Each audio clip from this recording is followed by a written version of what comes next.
your first true practice of the year coming up, do you have any? I mean, obviously you've been at it for a while. What's the way that you sort of go about that first practice? Well, I think that if you're starting practice today in college basketball, then you're really excited. All 350 teams, or however how many there are really excited today, and it's those teams that can sustain that excitement and that energy level throughout the January and February. Those are the teams that are going to be playing for something at the end. So everybody's excited today. We'll run around here real fast and have guys run into each other because they're trying real hard and all that kind of thing, because that's what happens on the first day of practice everywhere. But our guys have been very responsive, very good in terms of their efforts in trying to do what we want done.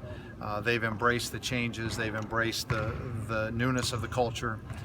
They've embraced me, and so we're ready to get going. I think they're excited about it. I know the coaching staff is, and this is always a great day in college basketball. The players have talked a lot about, and they've been asked a lot about adjusting to a new coaching staff. But this is a major adjustment for you as well. You were in one place for quite a long time. How's that been for you so far? It's been awesome for me because I feel like that I'm a little bit back to my roots, and I know when you're someplace for 17 years, you sort of become that, and it's been fun for me to get with a different group, but also a group with a different makeup and guys that are from different places, and honestly, there were times at Vanderbilt that those players didn't need my help really in their life, if that makes sense. They came from homes and backgrounds to where both parents were college educated, and they were going to be doing things similar to what they were doing whether I showed up in their life or not. I might be able to impact some of these guys a little bit more and in a better way than I've been able to for a while, and that's kind of exciting to me, because at the end of the day, this is all about these guys and their success. I had my turn. I played in the Final Four. I've coached in Final Fours, so I had my turn as a player, especially, and it's their turn, and it's a great opportunity for me to try to influence them and impact their lives in a positive way. Kevin, how early was that buy-in, and how anxious were you to see how these guys would adapt to a new staff? You know, I was anxious. I think you're always anxious anytime you take over a new program, and the buy-in was fairly immediate. I think I thought that they accepted me pretty quickly. I think Sheldon Jeter probably had a lot to do with that. I think that his voice in the locker room of saying, "Hey, this guy is a good guy. He's going to help us. He's going to be there for us." That probably went a long way, because I know Sheldon was doing that. But I think over the course of time, one of two things happen: they either learn to trust you, or they learn not to trust you. And I think that for the 6 months that I've been here, I think that there's a pretty good level of trust. That they know that they can count on what I say, and they can count on what I do, and I back up the things that I tell them, both good and bad, and so I think from that standpoint, they trust that I am who I say I am, and that is a guy that's here to help them succeed.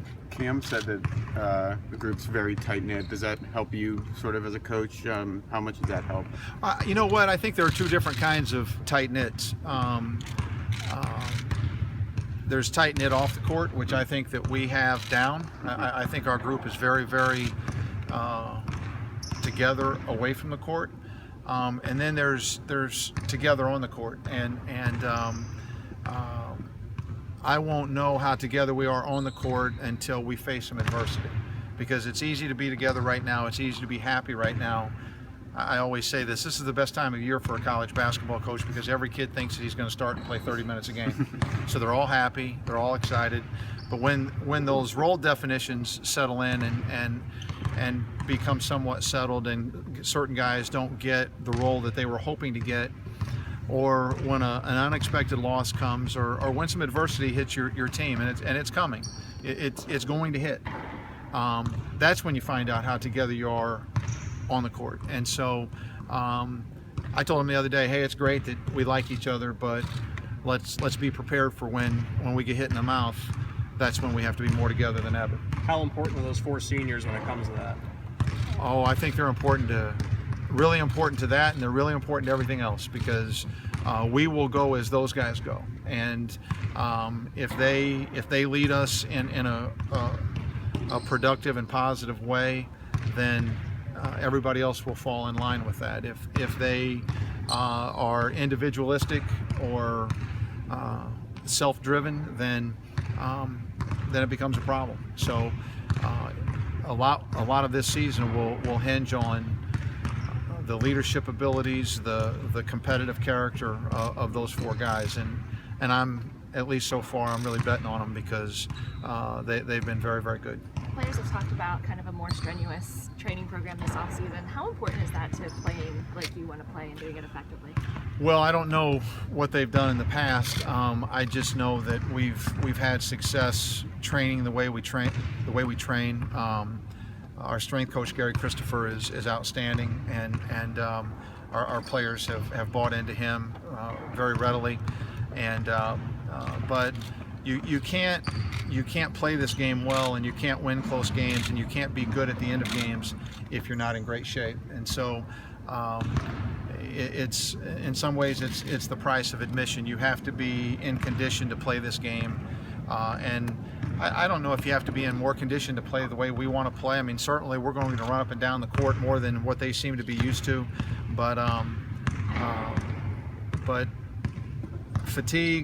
fatigued mind usually isn't very successful, and we have to have bodies and minds that are able to operate and function at their highest level, particularly at the end of games. Was that a message you gave Chris in particular? Not really. I think Chris got the message when I started calling him the Pillsbury Doughboy, and I said so lovingly, but I would go up and poke him in his tummy and see if he would laugh like the old commercial, but Gary, with Gary's help, Chris really transformed his body and is one of the best conditioned guys that we have out here right now. So I would say that Chris Jones has impressed me and has made as much progress in the 6 months that I've been here as any player on our team, and I'm real happy for him, because he's a great kid and he's a great guy to be around. He's a guy that smiles and is happy, and he's what I call an energy giver, and there are 2 kinds of players. There are energy givers and energy suckers, and you can't have too many of one, and one's too many of the other. So we like guys that give energy, and Chris does that. About 6 months into your tenure here, Kevin, what are some of the growing pains or points of adjustment that you're noticing from your team, if at all? Well, I think that the biggest one that I see right now is how do I play fast? How do I play really fast, running up and down the court really fast, but yet play under control? I think that's the biggest thing that they have to get their minds and their games and their attitudes wrapped around is, yes, we want to play fast, but we don't want to be stupid. And you know, I always tell them that there's 2 kinds of turnovers. There are careless turnovers and selfish turnovers. All turnovers fall into one category or the other for me. And I really despise careless, and I hate selfish a lot more than I hate careless. So we have to figure out how to play quickly, how to play fast, but how to play under control. And that's just a process that's going to have to be gone through before we figure that out. Coach, has any one of these freshmen stuck out to you so far? Anything in particular? Well, we only have 2, and they've both. Well, I guess if you could include Clark in that group. Yeah, well, it's newcomers. Okay, newcomers. Okay. I would say that Justice Kithcart has been the one that has probably stood out the most of those 3. But I say that, and Corey had his best day that we've had yet on Tuesday. So Krishan is still coming back, and you can tell he's not all the way back from his knee's fine, but just kind of the rust part. He's still getting back ingrained into the rhythm and flow, but he's done some good things too. So all three of them have shown some signs. Justice has probably been the most consistent and of the three so far. Kevin, most of these guys have been recruited to play a different system. Do you have a sense yet on court how they're going to react to the way you want to play? Well, again, I think the biggest thing in terms of the physical reaction is how do we play at a faster pace but still play under control. From a mental standpoint, I think they're all bought in. I think they like the idea of playing fast. I think that they like the idea of I'm a guy that really gives them a lot of offensive freedom. It's just my nature, and I was an offensive player. I couldn't have guarded my butt with either hand, and that's why I didn't get to play more than I did. But I loved a coach that gave you a lot of offensive freedom, and didn't play for many, but I like those that did, and so I just know as a player that it's easier to play if you're not in fear of making a mistake or missing a shot. And I don't want those guys to miss a shot and think, oh no, coach is going to take me out. Or I don't want them to make a turnover and say, oh no, coach is going to take me out, because eventually that negatively impacts their playing psyche.